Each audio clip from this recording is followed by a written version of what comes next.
Et salut à tous les adeptes de la crypto-monnaie, les adeptes des rigs de minage. Aujourd'hui, on se retrouve dans une nouvelle vidéo. Aujourd'hui, on va simplement discuter de quelques points que je voulais voir avec vous. De plus, un nouvel arrivant est rentré dans la Little Ferm. On en parle tout de suite après. C'est parti! Donc, comme vous pouvez voir, on a toujours les deux grosses arches de Noé qui tournent toujours à plein régime. Donc, ça ne bronche pas, c'est nickel, il n'y a aucun souci. On est vraiment sur deux rigs vraiment stables. Pour plus de stabilité, comme vous pouvez voir dans les anciennes vidéos que j'avais fait de la semaine dernière, on est sur les deux mêmes cartes mères, on est sur les deux mêmes clés USB, mais ça on s'en fout. En termes d'alimentation, on a 2 gigabits en bas P750GM, là on a 1 gigabit P850GM et une Corsair, ou pardon, qu'est-ce que je dis, une Corsair, une Asus ROG 1200 Tor 80 Plus Platinum. Donc là on a 12 cartes, je vous fais un petit récap, hein. On a 7 5700, on a des RTX 3070, on en a 5. Et là on a 6 3070 avec 2 3060 Ti.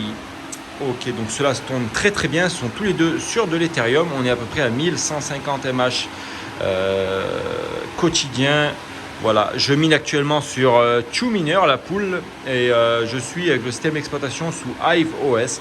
Donc très très satisfait pour le moment, rien à dire, ça marche aux petits oignons. Et puis voilà, quoi dire de plus, c'est des rigs qui tournent, voilà, ça fait vraiment un chauffage, hein. J'ai dû mettre un gros ventilateur derrière parce que ça soufflait énormément, enfin ça chauffait pardon énormément. Voilà, en tout cas le rig est stable, ça tourne, tout est overclocké, mis à part les 5700 ici. Alors je vous l'ai dit la dernière fois dans une précédente vidéo, moi je fais ça en tant qu'amateur.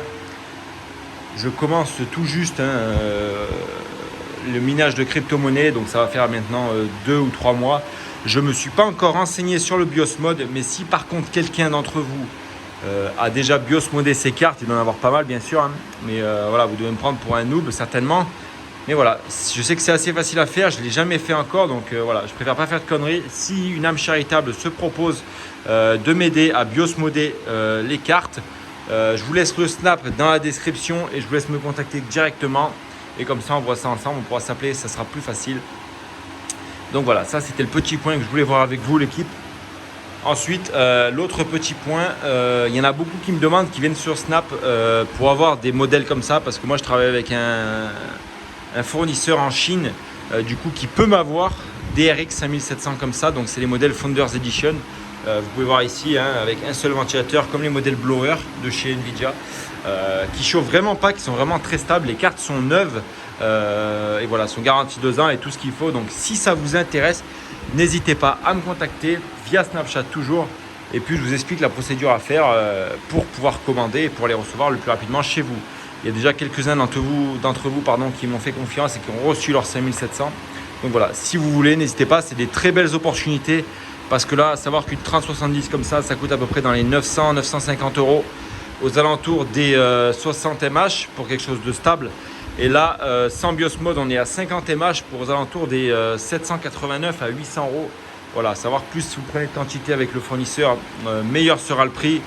Et voilà, en termes de livraison, on est sur 4-6 jours, plutôt 4-6 jours, 5-6 jours. Voilà, on va compter une petite semaine en gros. Donc voilà, n'hésitez pas à me contacter sur Snapchat si ça vous intéresse. Et maintenant, on va voir ce petit rig gentil, mignon comme tout. Donc là, on est sur une base de 3 6700 XT. Alors, les modèles, je vais vous dire ça tout de suite. On pécho la petite boîte. Donc voilà, en modèle, on est sur ça. On est sur des XFX Swift 309. Voilà, 6700, 12 Go de mémoire en PCI 4.0. Voilà. Je les ai reçus samedi. Aujourd'hui, on est le dimanche 9. Donc voilà, ça fait un petit jour qu'elles tournent.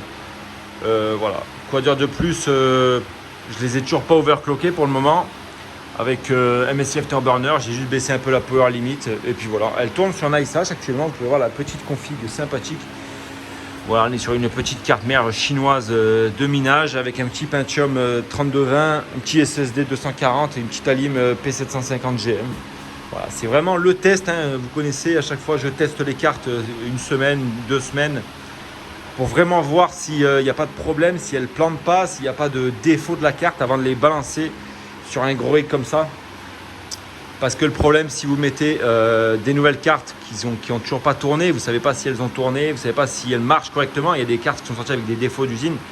Je préfère les mettre sur un banc de test ici pendant une semaine toute seule, voilà, les isoler, que de les foutre directement sur un rig qui tourne depuis bientôt 10 jours sans problème pour vous faire planter le rig et on ne sait pas. Après, elles peuvent marcher comme elles peuvent déconner, donc vraiment on ne sait pas. Donc voilà, moi je les mets sur mon rig de test. On va enlever ces merdes là. Voilà, moi je les mets sur un rig de test, hein, comme je l'ai dit. Voilà, je les fais tourner sur ma SH. Là, j'ai mes 3700 qui tournent avec ma 3080 qui est dans le bureau là-bas. Voilà, pour le moment, ça fait un petit revenu de Bitcoin tous les jours, j'ai envie de dire. J'en ai à peu près à 24 € de Bitcoin par jour. Hein. En pic, ça monte jusqu'à 32, mais bon, on va parler le plus bas. Voilà, elle mine actuellement du Ravencoin, comme vous pouvez voir. Voilà, elles ne consomment pas folichon, elles sont à peu près à 130 watts. Je ne sais pas si ces modèles 6 sont BIOS modables, donc dites-moi s'il y en a qui connaissent, qui ont déjà fait des BIOS modes. Sur ces modèles-là, je ne crois pas, hein, je ne me suis pas trop renseigné. Et vous voyez, j'ai fait un petit rig comme ça, maison, vite fait. Je me suis pas trop embêté. On est sur un petit rig voilà, avec des montants genre d'étagère, hein, ça va très bien. C'est hyper solide, hyper stable. Voilà, on a mis des petits renforts ici, de chaque côté, paf paf. Voilà, c'est fait artisanal, hein, vraiment, c'est fait artisanal. Mais bon, faut pas se prendre la tête, on est débutant, on débute. L'essentiel, c'est que ça tourne, que ça crée un revenu, que ça soit stable. Je vous ai fait dans la dernière vidéo, je ne sais pas si vous avez vu, donc je vous laisse la regarder, elle est ici, je crois. Les revenus, est-ce que avec ce que j'ai là, 3000 €, c'est rentable ou pas? Voilà, je fais un petit point vite fait. Alors oui, la renta a explosé hein, ces 2 derniers jours. Là, maintenant, je suis passé à quasiment 5500 € par mois de renta. Mais voilà, c'est une renta qui est faite au jour le jour parce qu'évidemment, l'Ethereum explose. Donc forcément, les rentas explosent aussi. Mais voilà, là, ça fait des jolis paiements. Je reçois à peu près 155 € par jour d'Ethereum. Donc vraiment pas négligeable. Plus là, je reçois avec l'autre carte là-bas, je reçois 25 € de Bitcoin par jour. Donc voilà, vous voyez ce qu'elles viennent de faire là. Hop, on a un redémarrage de NiceHash en direct.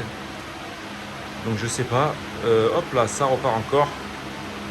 Il y en a 2 qui sont rouges et 2 qui tournent sur un autre.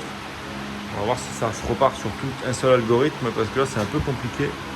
Hop, ça se quitte, ça se revient. Voilà, je sais pas trop pourquoi ça fait ça.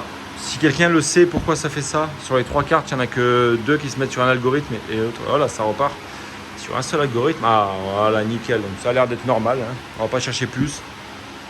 Voilà, si quelqu'un sait pourquoi il y a ce problème-là, de me le dire en commentaire. Et puis voilà. Il y a une autre vidéo qui arrive très bientôt, cette semaine, je pense mercredi ou peut-être jeudi ou vendredi, je ne sais pas encore. Voilà. Ça va être sur, je sais plus ce que je voulais dire. Voilà. En tout cas, bon, c'est pas grave.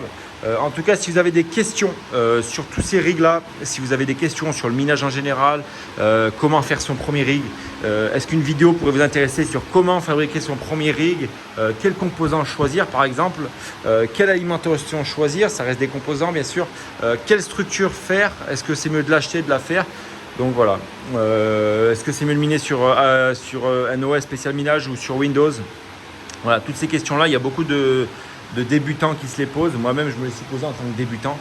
Donc, si vous avez des questions de ce genre, n'hésitez pas à venir me parler sur Snapchat ou directement dans les commentaires. Snapchat, ça sera beaucoup plus simple. Mais bon, les commentaires, ça fait toujours plaisir. Donc, le commentaire, n'oubliez pas de le mettre. Le petit j'aime et vous abonner. Voilà, j'ai vu qu'on avait pris quasiment une 25-30 abonnés en quelques jours. Donc, c'est plutôt pas mal. J'espère que vous allez continuer à vous abonner, mettre des pouces et tout ça et que le contenu va vous plaire parce qu'il y a beaucoup d'autres contenus qui vont arriver. Voilà, on va tenter de nouvelles crypto-monnaies à miner, on va créer de nouveaux rigs, on va essayer de miner le chat, on va essayer de miner avec les machines d'hélium. Donc voilà, n'hésitez pas à vous abonner, mettre le commentaire. C'était Stay Geek et moi je vous dis à très bientôt. Sur ce, portez-vous bien et bon dimanche.